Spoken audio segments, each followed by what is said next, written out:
So the next article is interesting to me. Henry Ford Health System out of Detroit hired a new executive vice president, chief marketing officer, came from the outside, worked for Hyatt and MSNBC, and she was interviewed by Becker's in a podcast. There's a couple of questions here. What jumped out at you in this article? Experiences shaped by cultural influences, values, and dynamics that come from outside the industry. So her notation that we don't use a separate computer or smartphone to schedule our physician appointments than we do to get my van set up for the care by the dealer.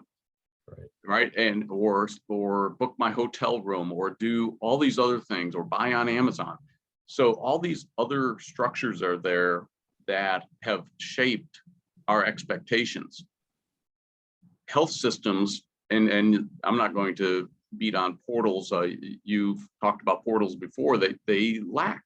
There's a deficit in how my portal looks compared to how my Amazon landing page looks. And I think we've got to get to that point. We've got to live up to the expectations of individuals. The other thing that I liked was that we create the expectations, but then the experience either fulfills or fails those expectations.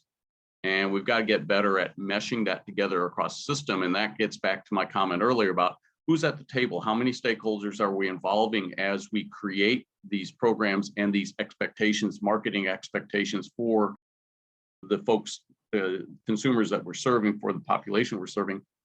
How many of our care providers, how much of the care team is actually involved in that discussion about the expectations so that we really do have buy-in to create the experience that meets or exceeds the expectations.